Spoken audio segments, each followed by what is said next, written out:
হুসনা ফাদউহু বিহা ওয়া যারুল্লাযিনা ইয়ালহিজুনা ফি আসমাইহি। আল্লাহ তাআলা বলেন আল্লাহর রয়েছে সুন্দর সুন্দর নাম, সেই নামগুলি দিয়ে তুমি তোমার রবকে ডাকো, সেই নাম দিয়ে তুমি তোমার সৃষ্টিকর্তাকে ডাকো। আল্লাহর অসংখ্য নাম রয়েছে, যেই নামগুলি আল্লাহ তাআলা নিজেই চয়েস করেছেন। আল্লাহর নাম অসংখ্য, এই নামগুলি তিনি যেভাবে বলেছেন সেভাবেই আমাকে ডাকতে হবে। আল্লাহ সুবহানাহু ওয়া তাআলা কোরআনুল কারীমে সূরা তাওবার 31 নম্বর আয়াতে বলেন ইত্তাখাযু আহবারাহুম ওয়া রুহবানাহুম আরবাবাম মিন দুনিল্লাহি ওয়াল মাসীহ ইবনে মারইয়াম। আল্লাহ তাআলা বলেন তারা তাদের আলেম ওলামাদেরকে, পাদ্রী পুরোহিতদেরকে আল্লাহর পরিবর্তে রব বানিয়ে নিয়েছে। সম্মানিত উপস্থিতি, এই আয়াত যেই দিন অবতীর্ণ হয়, একজন ব্যক্তি রাসূলুল্লাহ সাল্লাল্লাহু আলাইহি ওয়াসাল্লামের সামনে আসলেন, এসে আল্লাহ নবীকে বললেন যে আল্লাহর রাসূল, আল্লাহ তাআলা এই আয়াতের মধ্যে বলেন ইত্তাখাযু আহবারাহুম ওয়া রুহবানাহুম আরবাবাম মিন দুনিল্লাহ, তারা তাদের আলেম ওলামাদেরকে, পাদ্রী পুরোহিতদেরকে আল্লাহর পরিবর্তে রব বানিয়ে নিয়েছে। ওই সাহাবী বলছেন আল্লাহর নবী, আমরা তো কোনদিন কাউকে আল্লাহর পরিবর্তে রব বানাই নাই।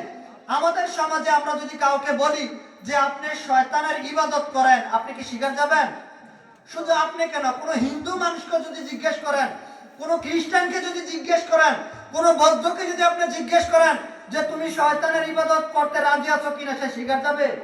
যাবে না। অথচ আল্লাহ কি বলেছেন সূরা ইয়াসিনে, আলাম আহাদিলাইকুম ইয়া বানি আদামা আল্লাহ তা'বুদুশ শাইতানা ইন্নাহু লাকুম আদুউম মুবিন। আল্লাহ তাআলা বলেন হে আদম সন্তান, হে আদম সন্তান, আমি কি তোমাকে নিষেধ করিনি যে তুমি শয়তানের ইবাদত করো না?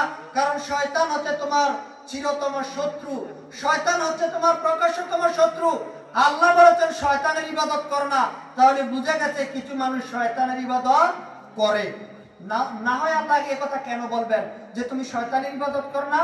তার মানে হচ্ছে এই আয়াতের অর্থ বুঝতে গেলে আমি আপনাকে যেই আয়াতটার দিকে বললাম, সূরা তাওবার 31 নম্বর আয়াত, সাহাবী গিয়ে আল্লাহ নবীকে জিজ্ঞেস করলেন যে আল্লাহ রাসূল, আল্লাহ বলেছেন আমরা নাকি আলেম ওলামাদেরকে আল্লাহর পরিবর্তে রব বানিয়ে নিয়েছি, এই কথার অর্থ কি? আমি বুঝি নাই, আমাকে একটু বুঝিয়ে দেন।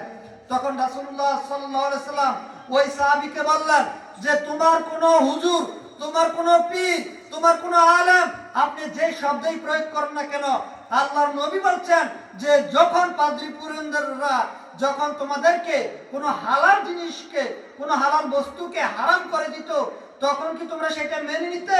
ওই সাহাবী বলছেন হ্যাঁ, সেটা তো আমরা মানতাম। আল্লাহ নবী বলছেন যখন কোনো হারাম জিনিসকে হালাল ফতোয়া দিত, সেটা কি তোমরা মানতে? তাফসীর ইবনে কাসির এসেছে, তখন ওই সাহাবী বলছেন যে হ্যাঁ আমরা এটা মানতাম। তখন আল্লাহর নবী বলছেন এটাই হচ্ছে আল্লাহর পরিবর্তে অন্যকে রবের আসনে বসিয়ে দেওয়া।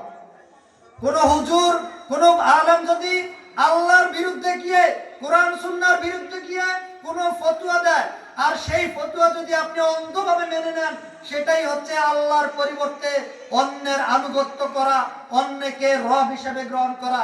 সম্মানিত উপস্থিতি, আল্লাহ সুবহানাহু ওয়া তাআলা কয়েকটা কথা বলেছেন, তার মধ্যে একটা কথা হচ্ছে সূরা আরাফের 205 নম্বর আয়াতে বলেছেন ওয়াযকুরু রাব্বাকা ফি নাফসিকা তাদাররুআন ওয়া খিফাতান ওয়া দুনা জাহরি মিনাল কাউল বিল গুদুদি ওয়াল আসাল।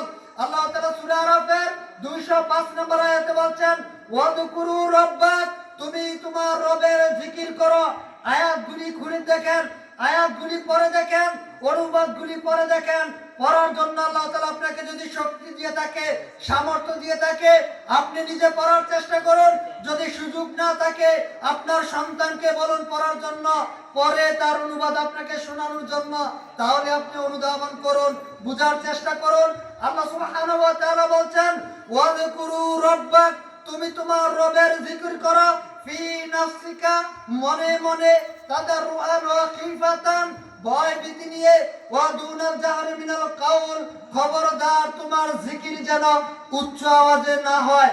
আল্লাহ বলেছেন ওয়াযকুরু রাব্বাক, তুমি তোমার রবের জিকির করো, রবের জিকির করতে হবে। আল্লাহ বলেছেন ওয়াযকুরু রাব্বাক ফি নাফসিকা তাদাররুআন ওয়া খিফাতান ওয়া দুনাল জাহরি মিনাল কাউল।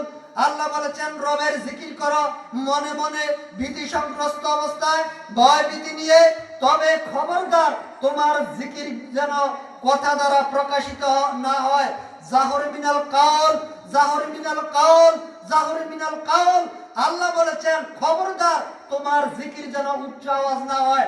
স্টেজ থেকে যদি বক্তা মানুষকে সবাইকে নিয়ে যদি সম্মিলিতভাবে জিকির করে, যে জিকির আল্লাহর নবী করেননি, যে জিকির সাহাবায়ে কেরাম করেননি, এই জিকির যদি ওই বক্তা করে বা শ্রোতাদেরকে নিয়ে করায়, তাহলে এটাই হচ্ছে আল্লাহর বিরুদ্ধে আচরণ। আল্লাহ বলেছেন ভয় ভীতি নিয়ে মনে মনে তুমি জিকির করো।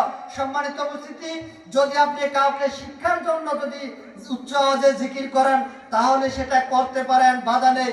কাউকে শিক্ষা দিচ্ছেন, তালিম দিচ্ছেন, তালিমের ক্ষেত্রে গিয়ে শিক্ষা দেওয়ার জন্য যদি আপনি কাউকে জিকির শিক্ষা দেন উচ্চ আওয়াজ দিয়ে, সেটাতে কোনো সমস্যা নেই। কিন্তু আপনি যদি সওয়াবের নিয়ত করে যদি আপনি এই অর্থে যে এই আয়াতের উপরে যদি আমল করতে যান, তাহলে বক্তাও গুনাহগার হবে, শ্রোতাও গুনাহগার হবে, আল্লাহর আয়াতের বিরুদ্ধে আচরণ হবে। সম্মানিত উপস্থিতি,